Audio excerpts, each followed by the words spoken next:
Picking your business entity or sticking with the wrong one for years is one of the biggest tax decisions you'll ever make as a business owner. I had a client who paid himself a $200,000 salary as an S-Corp owner. Every dollar of that got hit with payroll tax. He could have cut his payroll tax bill by over $15,000 a year and kept every dollar completely legal if he had the right structure. He just never set it up right. And honestly, most business owners are sitting in the same boat right now, and they have no idea. By the way, I'm Greg.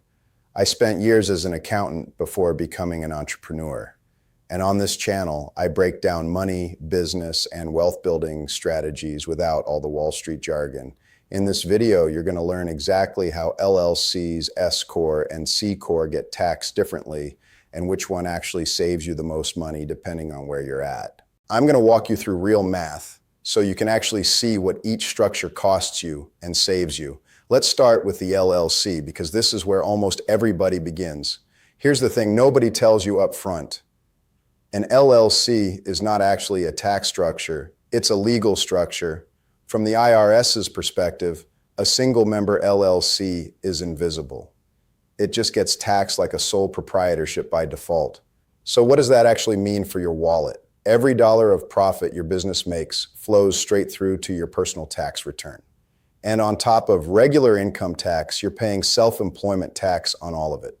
That's 15.3% covering Social Security and Medicare. Let me show you the actual math. Say you net $80,000 in profit this year as an LLC. You're paying self-employment tax on the full $80,000. That's roughly $11,000 just in self-employment tax before we even talk about income tax. Now here's who this is actually right for. If you're just starting out, testing an idea, running a side hustle, you don't need to overcomplicate things. The LLC is simple, it's cheap to maintain, there's barely any extra paperwork. You're not paying an accountant $1,000 a month to manage payroll you don't need yet. The mistake I see constantly is people staying in this structure way too long.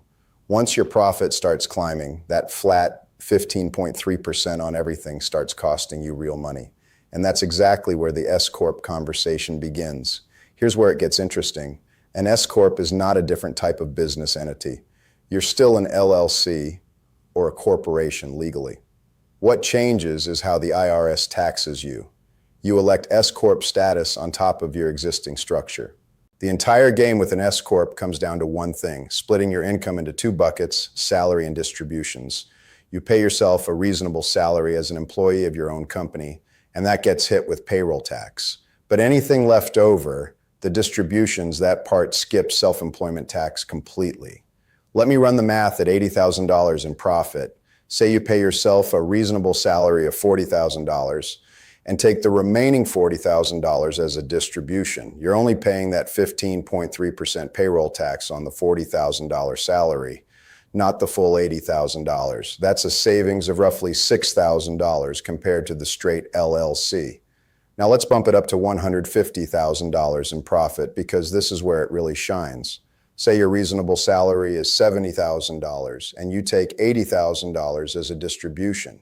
You're paying payroll tax on $70,000 instead of $150,000.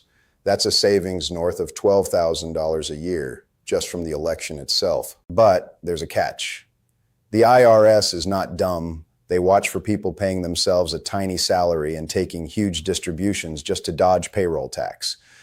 They call this reasonable salary for a reason. If you're in a role that would normally pay $90,000 in your industry and you're paying yourself $20,000, that's an audit flag waiting to happen. There's also a real cost to running this. You need payroll set up, which usually means a payroll service running you $40 to $100 a month. Realistically, you're looking at an extra $1,500 to $3,000 a year in compliance costs. So who is this actually right for? Generally, once your net profit consistently clears $40,000 to $60,000, the payroll tax savings start outweighing the added admin cost. Below that range, honestly, you're probably paying more in accounting fees than you're saving in taxes.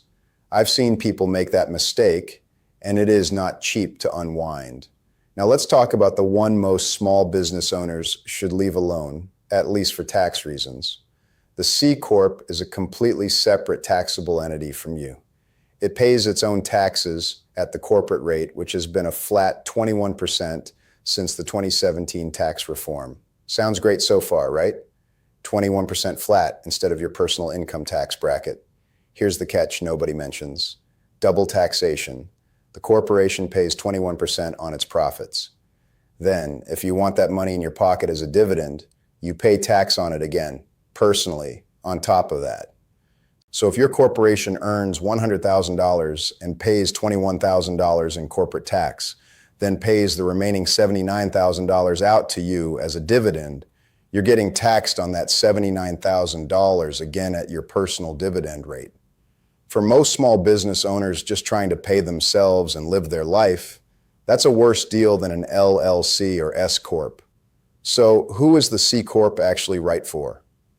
If you're planning to raise venture capital, investors generally want a C-Corp structure.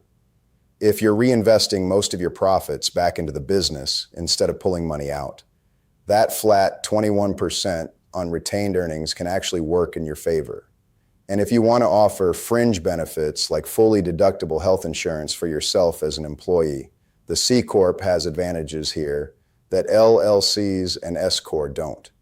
But if your business plan is make money, pay myself, live comfortably, a C-Corp is usually the wrong tool for the job from a tax standpoint. Let me make this dead simple for you. If you're just starting out and profit is unpredictable or under $40,000, stay in LLC. Keep it simple, keep your costs low. If your profit is consistently above $40,000 to $60,000 a year, and staying there, look hard at the S-Corp election. The payroll tax savings start adding up fast. And if you're raising outside investment or building something you plan to scale aggressively and reinvest heavily into, that's when the C-Corp conversation becomes worth having with a real tax professional. Here's my honest bias as someone who's done this math for actual clients. The S-Corp election is the most overlooked move in small business. People treat it like some advanced, complicated thing reserved for big companies. It's not.